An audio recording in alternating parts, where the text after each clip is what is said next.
Hi friends, welcome to our channel PVSK cooking. Please like and subscribe.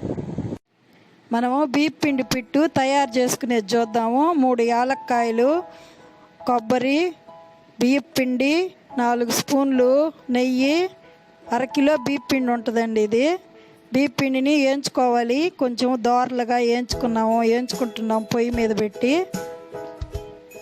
దోరలుగా వేయించాలి, మంటని తగ్గించి వేయించుకోవాలి. దోరలుగా మాడిపోద్ది లేకపోతే పిండి. ఆ పిండిని ఒక ప్లేట్లోకి తీసుకుంటున్నాను. కొద్దిగా చల్లారనియాలి పిండిని. ఈ లోపల నీళ్లు పోసుకొని ఒక 3 గ్లాసులు నీళ్లు పోసి తడిబట్ట కట్టుకుంటున్నాము. ఆ గిన్నె మీద తడిబట్ట కడుతున్నాను. దారంతో కట్టాను తడిబట్ట పెట్టి. ఇది చాలా బాగుంటుంది ఈ పిట్టు, మంచి బలం కూడా. ఇప్పుడు కొంచెం ఆరినది కదా, బీప్ పిండిని తడుపుకోవాలి. తడి బీప్ పిండిని చేసుకోవాలి. ఇప్పుడు నీళ్ళు వేసి బాగా తడుపుకోవాలి. ఇది పిల్లలకి, ఆడపిల్లలకి పెడతారండి మెచ్యూర్ అయినప్పుడు. ఈ పిట్టుని చాలా బలము, నడుములకి చాలా బలము ఈ పిట్టు. ఎప్పటి నుంచో సాంప్రదాయకంగా ఇది పెడతారు. చాలా మంచిది ఇది. పిల్లలు పెద్దలు అందరూ బాగా తినొచ్చు. ఇది బాగా తడుపుకొని పిండిని ఉండలు లేకుండా బాగా నలుపుకోవాలి. తడిబి పిండిని చేయాలి. ఇది వేయించుకున్నాం కదా, మళ్ళీ నీళ్లు చేసి తడిబి పిండి చేసుకోవాలి. ఇది 2 రోజులైనా నిల్వ ఉంటుంది. ఈ మాదిరిగా చేసుకుంటే ఎక్కడికి పోదు పిట్టు.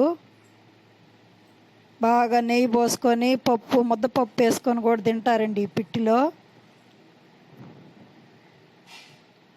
బాగా తడుపుకున్నాము.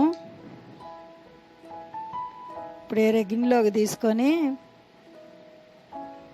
జల్లిడి పెట్టి జల్లించుకోవాలి. దీన్ని ఉండలు లేకుండా జల్లించుకుంటే బాగా తడి పిండి బాగా పిండిగా వస్తుంది. దూదిగా రావాలంటే పిట్టు ఇటు జల్లించుకోవాలి. ఉండలతోటే పెట్టామనుకో గట్టిగా అయిపోద్దండి పిట్టు, బాగుండదు. ఇటు జల్లించుకోవాలి.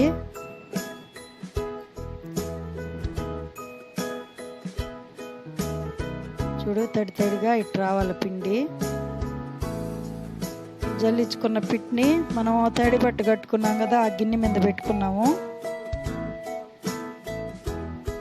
చాలా బాగుంటుంది. చేసుకొని చూడండి, మీరు మళ్ళీ చేసుకోవాలనుకుంటారు.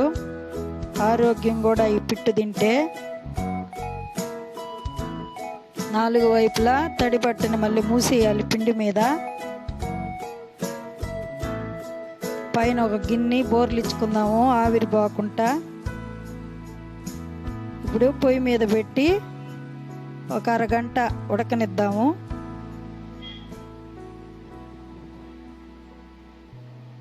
ఇప్పుడు కొబ్బరిని, యాలక్కాయలని మిక్సీలో వేసుకున్నాము. బెల్లం కూడా బాగా నలగొట్టి పెట్టుకున్నాను.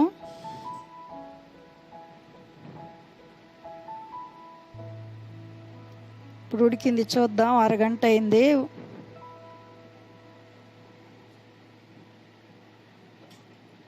బాగా ఉడికిపోయింది పిట్టు. బాగుంటుందండి ఇటు చేసుకుంటే. దూదిగా బాగా వస్తుంది పిట్టు. ఇప్పుడు వేరే గిన్నెలోకి మార్చుకొని ఇప్పుడు కొబ్బరి, బెల్లం నలగొట్టుకున్నాం కదా, ఆ బెల్లం వేసుకుందాము. నెయ్యి కూడా పోసుకుందాము. ఇప్పుడు అన్నీ కలుపుకున్నాము. ఈ పిట్టు ఎంతో ఆరోగ్యంగా ఉంటుందండి. ఒకసారి చేసుకొని తప్పకుండా తినండి.